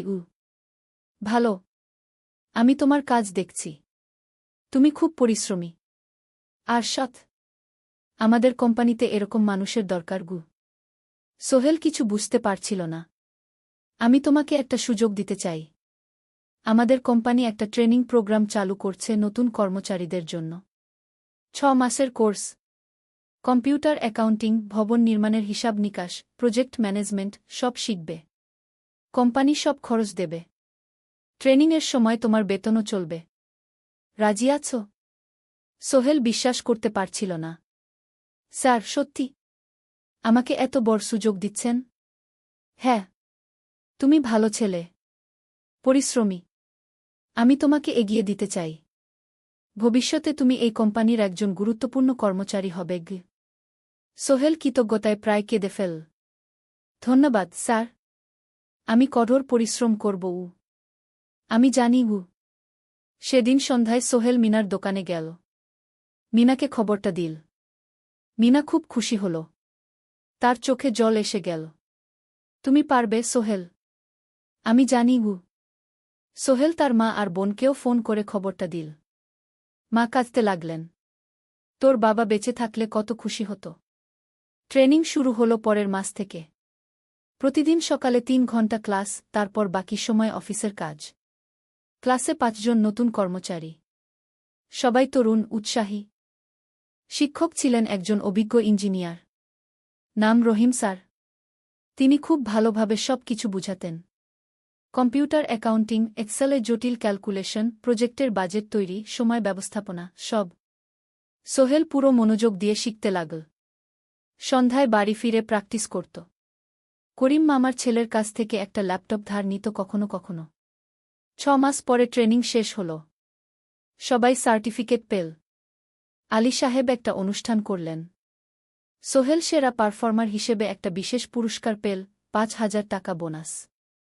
আলী সাহেব ঘোষণা করলেন, সোহেল, আজ থেকে তুমি আমাদের জুনিয়র অ্যাকাউন্ট অ্যাসিস্ট্যান্ট। তোমার বেতন 15,000 টাকা। সোহেল অবাক হয়ে গেল। 8,000 থেকে 15,000, প্রায় দ্বিগুণ। সেদিন রাতে সোহেল ঘুমাতেই পারল না। খুশিতে, উত্তেজনায় তার চোখে ঘুম নেই। সে ভাবল তার জীবন কিভাবে বদলে যাচ্ছে। 2 বছর আগে যে রিকশা চালাত, আজ সে একটা নামকরা কোম্পানির অ্যাকাউন্ট অ্যাসিস্ট্যান্ট। 7ম অধ্যায়, প্রেম ও প্রস্তাব। 1.5 বছর হয়ে গেল সোহেলের চট্টগ্রাম আসার। সে এখন একজন সফল যুবক। তার মা গ্রামে খুব খুশি। প্রতি মাসে সোহেল 10,000 টাকা পাঠায়। ছোট বোন ঋতু এখন কলেজে ভর্তি হয়েছে সোহেলের পাঠানো টাকায়। মায়ের চিকিৎসাও ভালোভাবে হচ্ছে। মিনার সাথে সোহেলের সম্পর্ক এখন আর শুধু বন্ধুত্ব নয়। দুজন দুজনকে ভালোবাসে। কিন্তু কেউ কাউকে সরাসরি বলার সাহস পায়নি। প্রতিদিন দেখা হয়, গল্প হয়, কিন্তু সেই একটা কথা বলা হয়ে ওঠে না। একদিন শুক্রবার ছুটির দিন। সোহেল মিনাকে বলল, আজ কি একটু ঘুরতে যাবে? কোথায়? পতেঙ্গা বিচ। তুমি কি কখনো গেছ? না। কিন্তু আমার দোকান গ। শুক্রবার। তোমার বাবা সামলাবে গ। মিনা রাজি হয়ে গেল। দুপুরে দুজনে বাস নিয়ে পতেঙ্গা গেল। সমুদ্র দেখে মিনা অবাক হয়ে গেল। কি সুন্দর! দুজনে বালিতে বসল। ঢেউয়ের শব্দ শুনতে শুনতে গল্প করছিল। হঠাৎ সোহেল বলল, মিনা, তোমার সাথে কিছু বলার ছিল। বলো। সোহেল একটা লম্বা শ্বাস নিল। তুমি জানো আমি তোমাকে ভালোবাসি। মিনা হাসল। তার চোখ ভিজে গেল। জানি। আমিও তোমাকে ভালোবাসি সোহেল। সোহেল অবাক হয়ে গেল। সত্যি? হ্যাঁ। অনেকদিন ধরেই জানি। তুমি আমার জীবনে এসে সব কিছু বদলে দিয়েছ। তোমার সাথে থাকলে আমার মনে হয় আমি যে কোনো কিছু করতে পারব। দুজনে কিছুক্ষণ চুপ করে বসে রইল। সমুদ্রের ঢেউ এসে পায়ে লাগছিল। সূর্য পশ্চিমে ঢলে পড়ছে। আকাশ লালকুমলা হয়ে গেছে। কিন্তু আমার বাবার সাথে কথা বলতে হবে কি? মিনা বলল। আমি তৈরি। যখন বলবে তখন বলবো। পরের সপ্তাহে সোহেল মিনার বাবার সাথে কথা বলল। আব্দুল হামিদ সাহেব প্রথমে একটু দ্বিধা করলেন। তুমি কোনো পরিবারের ছেলে? তোমার বাবা কি করতেন? সোহেল সব সত্যি বলল। তার বাবা ছিলেন স্কুল শিক্ষক। মারা গেছেন 10 বছর আগে। মা গ্রামে থাকেন। ছোট বোন কলেজে পড়ে। তুমি নিজে কি করো? আমি আলামিন কনস্ট্রাকশন কোম্পানিতে জুনিয়র অ্যাকাউন্ট অ্যাসিস্ট্যান্ট। মাসে 15,000 টাকা বেতন। আব্দুল হামিদ সাহেব ভাবলেন। তারপর বললেন, দেখো মিনা আমার একমাত্র সন্তান। তার মা নেই। আমি একা তাকে বড় করেছি। আমি চাই মিনা একজন ভালো ছেলের সাথে বিয়ে হোক। তুমি দেখতে ভালো ছেলে মনে হচ্ছে। কিন্তু আমাকে তোমার মায়ের সাথে দেখা করতে হবে। তোমার পরিবারকে জানতে হবে। জি আঙ্কেল। আমি ব্যবস্থা করছি। সোহেল খুশিতে আটখানা। সে সেদিন রাতেই তার মাকে ফোন করল। মাকে সব বলল। মা প্রথমে অবাক হলেন। তারপর খুশি হলেন। মিনা মেয়েটা কেমন? খুব ভালো মা। তুমি দেখলে পছন্দ করবে। ঠিক আছে। আমি আর ঋতু আসছি চট্টগ্রাম। 2 সপ্তাহ পর সোহেলের মা আর বোন চট্টগ্রাম এলো। সোহেল তাদের নিয়ে মিনার বাড়িতে গেল। 2 পরিবার একসাথে বসল। মিনার বাবা সোহেলের মাকে দেখে খুশি হলেন। সোহেলের মা সহজ সরল ভদ্রমহিলা। আপনার ছেলে খুব ভালো। মিনা তাকে পছন্দ করে। আমিও রাজি। আব্দুল হামিদ সাহেব বললেন। আমার সোহেল সৎ ছেলে। মিনাকে খুব ভালোবাসে। আমি জানি ও মিনাকে সুখে রাখবে। কি সোহেলের মা বললেন। বিয়ের তারিখ ঠিক হল 3 মাস পর। এই 3 মাসে সোহেল যথেষ্ট টাকা জমাবে। বিয়ে হবে সাদামাটা কিন্তু সুন্দর। 8ম অধ্যায়, নতুন পথ। 3 মাস কেটে গেল দ্রুত। সোহেল প্রতিদিন কঠোর পরিশ্রম করছিল। অফিসে তার কাজের প্রশংসা হচ্ছে। আলী সাহেব তাকে এখন ছোটখাটো প্রজেক্টের হিসাব দেখতে দিচ্ছেন। সোহেল তার সঞ্চিত টাকা দিয়ে বিয়ের আয়োজন করল। বিয়ে হল মিনার বাড়ির কাছের একটা কমিউনিটি সেন্টারে। খুব বেশি লোক আসেনি। 2 পরিবারের আত্মীয় স্বজন আর অফিসের কয়েকজন সহকর্মী। কিন্তু অনুষ্ঠান ছিল খুব সুন্দর। সোহেল যখন মিনাকে বিয়ের পোশাকে দেখল, তার মনে হল পৃথিবীর সবচেয়ে সুন্দর মেয়ে সে। লাল শাড়ি পরা, মুখে হালকা মেকআপ, কিন্তু তার স্বাভাবিক সৌন্দর্য ছিল আসল।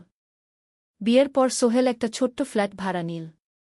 2 রুমের ফ্ল্যাট, মাসে ভাড়া 5,000 টাকা। মিনা এখনও তার পড়াশোনা চালিয়ে যাচ্ছে। আরও 1 বছর বাকি গ্র্যাজুয়েশন শেষ হতে। সোহেলের মা আর বোন গ্রামে ফিরে গেল। মা বলে গেলেন, সোহেল, মিনাকে ভালো রাখিস। মেয়েরা অনেক ত্যাগ করে সংসার করতে। জানি মা। নতুন জীবন শুরু হল। সোহেল সকালে অফিসে যায়, সন্ধ্যায় ফেরে। মিনা সকালে কলেজে যায়, দুপুরে ফিরে রান্না করে, ঘর গোছায়। সন্ধ্যায় দুজনে একসাথে বসে পড়াশোনা করে, গল্প করে, টিভি দেখে। জীবন সুন্দর ছিল, কিন্তু চ্যালেঞ্জও ছিল। মাসিক খরচ, ভাড়া ৫,০০০, বাজার ৩,০০০, বিদ্যুৎ গ্যাস ১,০০০, মায়ের জন্য ৫,০০০, মিনার কলেজের খরচ ১,০০০ মোট প্রায় ১৪,০০০ টাকা। বাঁচত মাত্র ১,০০০ খানেক। কিন্তু সোহেল হাল ছাড়ল না। সে সন্ধ্যায় একটা কম্পিউটার ট্রেনিং সেন্টারে পার্ট টাইম পড়ানো শুরু করল। সপ্তাহে ৩ দিন ২ ঘণ্টা করে। এতে মাসে আরও ৩,০০০ টাকা আসতে লাগল। মিনাও বসে থাকল না। সে বাড়িতে বসে কয়েকজন স্কুলের ছাত্রছাত্রীকে টিউশন পড়াতে শুরু করল। মাসে ২,০০০ টাকা আয়। এভাবে কেটে গেল ৬ মাস। দুজন মিলে পরিবার চালাচ্ছে, স্বপ্ন দেখছে। একদিন সোহেল বলল, মিনা, আমি একটা নতুন স্বপ্ন দেখছি গু। কি? আমি নিজে একটা ছোট্ট কনস্ট্রাকশন কোম্পানি খুলতে চাই। ছোট ছোট প্রজেক্ট নেব। বাড়ি মেরামত, ছোট বিল্ডিং বানানো, এসব। তোমার কি যথেষ্ট অভিজ্ঞতা আছে? আছে। আমি ২ বছর ধরে এই কাজের সাথে জড়িত। অনেক কিছু শিখেছি। আর আলী সাহেবও আমাকে সাহায্য করবেন গু। কিন্তু টাকা কোথায়? কোম্পানি খুলতে তো অনেক টাকা লাগবে গি। আমি জমাচ্ছি। আরও ১ বছর কাজ করব। তারপর চেষ্টা করব। মিনা তাকে সমর্থন দিল। তুমি পারবে। তোমার মধ্যে সেই শক্তি আছে গি। নবম অধ্যায়, চ্যালেঞ্জের সময়। কিন্তু ভাগ্য সবসময় অনুকূলে থাকে না। সোহেল যখন স্বপ্ন দেখছিল নিজের কোম্পানি খোলার, তখনই একটা বড় সমস্যা এল। আলী সাহেবের কোম্পানি একটা বড় প্রজেক্ট পেয়েছিল। একটা ১০তলা বিল্ডিং বানানোর কাজ। কিন্তু প্রজেক্টের প্রধান ইনভেস্টর হঠাৎ পালিয়ে গেল। তিনি কোম্পানির কাছ থেকে প্রায় ৫০ লাখ টাকা নিয়ে গেছেন, কিন্তু কাজ শেষ হয়নি। কোম্পানি বড় ক্ষতির মুখে পড়ল। আলী সাহেব অনেক কর্মচারীকে ছাঁটাই করতে বাধ্য হলেন। প্রায় ১০ জনকে চাকরি থেকে বাদ দিলেন। বাকিদের বেতন কমাতে হল। সোহেলকে আলী সাহেব ডেকে বললেন, সোহেল, আমি তোমাকে রাখতে চাই। তুমি বিশ্বস্ত কর্মচারী। কিন্তু তোমার বেতন কমাতে হবে। ১৫,০০০ থেকে ১০,০০০। সোহেল মনে মনে চিন্তায় পড়ে গেল। ১০,০০০ টাকায় সংসার চলবে কিভাবে? মায়ের খরচ, ভাড়া, বাজার সব মিলিয়ে তো ১৪,০০০ টাকা লাগে। কিন্তু সে কিছু বলল না। ঠিক আছে স্যার। বাড়ি ফিরে সোহেল মিনাকে সব বলল। মিনা চিন্তিত হয়ে গেল। এখন কি হবে? চিন্তা করো না। আমি পার্ট টাইম টিউশনির সময় বাড়াব। আর তুমিও বেশি করে টিউশন নাও। কিন্তু আমার তো পড়াশোনাও আছে গি। জানি। কিন্তু এখন এটাই করতে হবে গু। সোহেল সন্ধ্যায় আরও ২টো জায়গায় পার্ট টাইম কাজ খুঁজল। একটা দোকানে সন্ধ্যায় হিসাব দেখার কাজ পেল। মাসে ২,০০০ টাকা। আরেকটা জায়গায় সপ্তাহান্তে কম্পিউটার রিপেয়ারের কাজ পেল। মাসে ১,৫০০ টাকা। মিনাও ৩ জন নতুন স্টুডেন্ট নিল টিউশনে। তার আয় বাড়ল ২,০০০ থেকে ৩,৫০০। কঠিন সময় ছিল। সোহেল সকাল ৮টায় অফিসে যেত, সন্ধ্যা ৬টায় ফিরত। তারপর একটু বিশ্রাম নিয়ে ৭:৩০টায় বের হতো পার্ট টাইম কাজে। রাত ১০টায় বাড়ি ফিরত। রবি সোমবার কম্পিউটার রিপেয়ারের কাজ। মিনাও সকালে কলেজে যেত, দুপুরে ফিরে রান্না করত, তারপর বিকেলে টিউশন পড়াত। রাতে খাওয়া দাওয়ার পর পড়াশোনা করত। দুজনেরই শরীর খারাপ হতে শুরু করল। সোহেল একদিন অফিসে অজ্ঞান হয়ে পড়ে গেল। ডাক্তার দেখাতে নিয়ে গেল। ডাক্তার বলল, অতিরিক্ত পরিশ্রম। শরীরে পুষ্টির অভাব। ঠিকমতো খাচ্ছেন না মনে হচ্ছে গি। সত্যি কথা, খরচ বাঁচাতে সোহেল আর মিনা অনেক সময় কম খেত। মাংস মাছ কিনত সপ্তাহে ১ দিন। বাকি সময় শাকসবজি, ডাল। মিনা সোহেলকে বলল, আর নয় সোহেল। তুমি এভাবে নিজেকে শেষ করে ফেলছ। আমার পড়াশোনা বন্ধ করে দিই। আমি ফুল টাইম চাকরি করি গি। না, সোহেল জোর দিয়ে বলল। তোমার পড়াশোনা বন্ধ হবে না। আরও মাত্র ৬ মাস বাকি। তুমি গ্রাজুয়েট হবেই গি। কিন্তু তুমি। আমি ঠিক হয়ে যাব। চিন্তা করো না গে। কিন্তু পরিস্থিতি আরও খারাপ হল যখন সোহেলের মায়ের অসুখ হল। হার্টের সমস্যা। হাসপাতালে ভর্তি করতে হল। খরচ ৫০,০০০ টাকা। সোহেলের হাতে এত টাকা কোথায়? সে করিম মামার কাছে ধার চাইল। করিম মামা 20,000 টাকা দিলেন। বাকি 30,000 টাকা সোহেল একটা এনজিও থেকে ঋণ নিল। সুদের হার মাসে 2%। মায়ের চিকিৎসা হল। তিনি সুস্থ হয়ে গেলেন। কিন্তু সোহেল এখন ঋণের বোঝায় পড়ে গেল। প্রতি মাসে 3,000 টাকা করে কিস্তি দিতে হবে। সেই রাতে সোহেল আর মিনা বিছানায় শুয়ে কথা বলছিল। সোহেল বলল, মিনা, আমি মনে হয় ভুল করেছি। শহরে এসে বিয়ে করে তোমাকে কষ্টে ফেলেছি গু। মিনা তার হাত ধরল। না সোহেল, তুমি ভুল করনি। জীবনে এরকম খারাপ সময় আসে, কিন্তু এটা কাটিয়ে ওঠাই হলো আসল শক্তি। আমরা একসাথে আছি, একসাথে থাকব। সব কিছু ঠিক হয়ে যাবে। মিনার কথায় সোহেল একটু সাহস পেল। হ্যাঁ, হাল ছাড়া যাবে না। 10ম অধ্যায়, আলোর দিকে। 3 মাস পরে পরিস্থিতি একটু ভালো হতে শুরু করল। আলী সাহেবের কোম্পানি একটা নতুন প্রজেক্ট পেল। একটা স্কুল বিল্ডিং বানানোর কাজ। কোম্পানি আবার স্থিতিশীল হতে শুরু করল। আলী সাহেব সোহেলকে ডেকে বললেন, সোহেল, আমি তোমার কঠোর পরিশ্রম দেখেছি। খারাপ সময়েও তুমি কোম্পানি ছেড়ে যাওনি। আমি কৃতজ্ঞ। আজ থেকে তোমার বেতন আবার 15,000 টাকা। সোহেল খুশি হয়ে গেল। ধন্যবাদ স্যার। মিনাও গ্র্যাজুয়েশন শেষ করল। ভালো ফলাফল করল। সে এখন চাকরি খুঁজছে। একদিন মিনা একটা প্রাইভেট স্কুলে শিক্ষিকার ইন্টারভিউ দিতে গেল। ইন্টারভিউ ভালো হল। তাকে নিযোগ দেওয়া হল। বেতন 12,000 টাকা। সেদিন সন্ধ্যায় দুজনে মিলে একটা ছোট্ট পার্টি করল। একটা বিরিয়ানি কিনল, কোমল পানীয় কিনল। দুজনে মিলে খেল। আমরা পেরেছি সোহেল, মিনা বলল। হ্যাঁ, আমরা পেরেছি গু। এখন দুজনের মিলিয়ে আয় 27,000 টাকা। খরচ চালানোর পর প্রায় 10,000 টাকা বাঁচে। সোহেল এই টাকা দিয়ে লেন শোধ করতে শুরু করল। পার্ট টাইম কাজগুলো ছেড়ে দিল। শরীরের যত্ন নেওয়া শুরু করল। আরও 6 মাস পরে সোহেলের কাছে একটা বড় সুযোগ এল। আলী সাহেব একদিন তাকে ডাকলেন। সোহেল, তুমি কি নিজের ব্যবসা করতে চাও? স্যার, আমি তোমাকে একটা ছোট্ট প্রজেক্ট দিতে চাই। একটা 3 তলা বিল্ডিংয়ের কনস্ট্রাকশন। তুমি ম্যানেজ করবে, আমি শুধু সুপারভাইজ করব। লাভের 50% তোমার গু। সোহেল ভাবল, এটা একটা বড় সুযোগ, কিন্তু ঝুঁকিও আছে। যদি কাজটা ভালোভাবে না হয়? স্যার, আমি চেষ্টা করব। কিন্তু যদি ভুল হয়? ভুল হবে না। আমি তোমার উপর বিশ্বাস রাখছি। তুমি পারবে গু। সোহেল রাজি হয়ে গেল। এই প্রজেক্ট তার জীবনে টার্নিং পয়েন্ট হতে পারে। 11 অধ্যায়, স্বপ্ন পূরণের পথে। পরের 6 মাস সোহেল খুব কঠোর পরিশ্রম করল। প্রজেক্টটা ম্যানেজ করা সহজ ছিল না। শ্রমিক নিযোগ, ম্যাটেরিয়াল কেনা, কাজের তদারকি, সময়মতো কাজ শেষ করা, সব দায়িত্ব তার।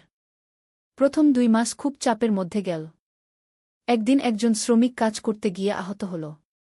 সোহেল তাকে হাসপাতালে নিয়ে গেল, তার চিকিৎসার খরচ দিল। এতে প্রজেক্টের বাজেট একটু বাড়ল, কিন্তু সোহেল জানত এটা করা দরকার। আরেকদিন ভুল ম্যাটেরিয়াল ডেলিভারি হল। সোহেল সেগুলো ফেরত পাঠাল, সঠিক জিনিস আনাল। এতে 3 দিন দেরি হল, কিন্তু কাজের মান ঠিক রইল। মিনা তাকে সবসময় সাপোর্ট করছিল। সে এখন চাকরিতে স্থিতিশীল। স্কুলের বাচ্চারা তাকে পছন্দ করে। প্রিন্সিপাল তার কাজে খুশি। প্রজেক্ট শেষ হল 6 মাসে। সময়মতো, বাজেটের মধ্যে। বিল্ডিংয়ের মালিক খুব খুশি হলেন। তিনি আলী সাহেবকে ধন্যবাদ দিলেন। আলী সাহেব বললেন, ধন্যবাদ আমাকে না, এই ছেলেকে দিন। সোহেল পুরো প্রজেক্ট ম্যানেজ করেছে গু। প্রজেক্ট থেকে মোট লাভ হল 3 লাখ টাকা। সোহেল পেল 1.5 লাখ টাকা। তার জীবনে এত টাকা এই প্রথম। সে করিম মামার ঋণ শোধ করল। এনজিওর বাকি ঋণ শোধ করল। তারপর তার মাকে 50,000 টাকা পাঠাল। মা দিয়ে গ্রামের বাড়িটা একটু মেরামত করাল, বোন ঋতুর জন্য একটা ল্যাপটপ কিনল। বাকি টাকা দিয়ে সোহেল একটা ব্যাংক অ্যাকাউন্টে জমা রাখল ভবিষ্যতের জন্য। আলী সাহেব সোহেলকে আরও 2টো প্রজেক্ট দিলেন। এবার একটু বড়। সোহেল আত্মবিশ্বাসের সাথে সেগুলোও শেষ করল। 2 বছর পরে সোহেল সিদ্ধান্ত নিল, এবার নিজের কোম্পানি খোলার সময় এসেছে। 10 অধ্যায়, নতুন শুরু। সোহেল তার সব জমানো টাকা দিয়ে একটা ছোট্ট অফিস ভাড়া নিল। 2 রুমের অফিস। একটা রুমে কাজের জায়গা, আরেকটায় ছোট্ট মিটিং রুম। অফিসের সামনে একটা বোর্ড লাগাল, Sohel construction and development. Mina তাকে সাহায্য করছিল। সে অফিসের অ্যাকাউন্টস দেখত সন্ধ্যায় স্কুল থেকে ফিরে। দুজন মিলে একটা টিম। প্রথমে ছোট ছোট কাজ নীল। বাড়ি মেরামত, দোকান সংস্কার, ছোট বিল্ডিং কনস্ট্রাকশন। কাজের মান ভালো রাখার চেষ্টা করল। সময়মতো শেষ করল। দাম ন্যায্য রাখল। ধীরে ধীরে সোহেলের সুনাম ছড়িয়ে পড়ল। মানুষ তাকে বিশ্বাস করত। তার কাছে নতুন নতুন কাজ আসতে লাগল। প্রথম বছর খুব কষ্ট হল। কখনো লাভ হতো, কখনো লস। কিন্তু সোহেল থেমে থাকল না। সে শিখতে লাগল ব্যবসা কিভাবে চালাতে হয়। দ্বিতীয় বছরে পরিস্থিতি ভালো হল। সোহেল এখন ৩ জন স্থায়ী কর্মচারী নিয়োগ দিল। একজন ইঞ্জিনিয়ার, একজন সুপারভাইজার, একজন অফিস সহায়ক।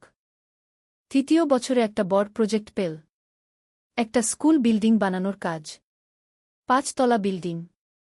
সোহেল পুরো মনোযোগ দিয়ে কাজটা করল। শ্রমিকদের ভালো বেতন দিল, ভালো ম্যাটেরিয়াল ব্যবহার করল, সময়মতো কাজ শেষ করল। স্কুল কর্তৃপক্ষ খুব খুশি হল। তারা সোহেলের কাজের প্রশংসা করল। এই প্রজেক্ট থেকে সোহেল প্রায় ৫ লাখ টাকা লাভ করল। এই টাকা দিয়ে সে আরও ভালো একটা অফিস নিল। আরও কর্মচারী নিয়োগ দিল। এখন তার কোম্পানিতে ১০ জন স্থায়ী কর্মচারী। প্রজেক্ট অনুযায়ী আরও শ্রমিক নিয়োগ দেওয়া হয়। ১৪ অধ্যায়, পরিবার। এদিকে সোহেল আর মিনার সংসারেও খুশির খবর এল। মিনা গর্ভবতী। ৯ মাস পর তাদের একটা মেয়ে হল। নাম রাখল সারা। সারা যখন জন্মাল, সোহেলের মা আর বোন চট্টগ্রামে এল। মা ১ মাস থেকে গেলেন। মিনাকে সাহায্য করলেন। সোহেল এখন একটা বড় ফ্ল্যাট ভাড়া নিয়েছে। ৩ রুমের ফ্ল্যাট। একটা রুমে সোহেল, মিনা, একটায় সারা, আরেকটায় অতিথি রুম। মায়ের জন্য সোহেল সিদ্ধান্ত নিল তাকে চট্টগ্রামে নিয়ে আসবে। গ্রামে একা থাকা ঠিক না। কিন্তু মা রাজি হলেন না। না বাবা, আমি গ্রামেই থাকব। এখানে আমার পরিচিত মানুষ আছে। তোর বোনকে নিয়ে যা। ও ঢাকায় পড়ছে, চট্টগ্রামে এনে ভালো কোথাও ভর্তি করিয়ে দেগি। সোহেল তাই করল। ঋতুকে চট্টগ্রাম বিশ্ববিদ্যালয়ে ভর্তি করিয়ে দিল। ঋতু এখন সোহেলের ফ্ল্যাটে থাকে, বিশ্ববিদ্যালয়ে পড়ে। সোহেলের মনে হল তার জীবন এখন পরিপূর্ণ। স্ত্রী, মেয়ে, বোন সবাই তার কাছে। ব্যবসা ভালো চলছে। মা গ্রামে সুখে আছেন। ১৪ অধ্যায়, সফলতার শিখরে। ৫ বছর কেটে গেল। সোহেল এখন একজন সফল উদ্যোক্তা। তার কোম্পানি কি সোহেল কনস্ট্রাকশন অ্যান্ড ডেভেলপমেন্ট এখন চট্টগ্রামে বেশ পরিচিত। প্রায় ৩০ জন কর্মচারী তার অধীনে কাজ করে। সোহেল এখন শুধু ছোট প্রজেক্ট করে না, বড় বড় প্রজেক্টও করে। একটা ৮ তলা বিজনেস কমপ্লেক্স বানানোর কাজ পেয়েছে। একটা হাসপাতাল বিল্ডিং বানাচ্ছে। মিনা এখনও স্কুলে পড়ায়। সে এখন ভাইস প্রিন্সিপাল। সাথে সোহেলের কোম্পানির অ্যাকাউন্টস ম্যানেজার। দুজন মিলে ব্যবসা চালা। সারা এখন ৪ বছরের। স্কুলে ভর্তি হয়েছে। খুব চালাক মেয়ে। ঋতু বিশ্ববিদ্যালয় থেকে গ্রাজুয়েট হয়ে একটা ব্যাংকে চাকরি পেয়েছে। একদিন আলী সাহেব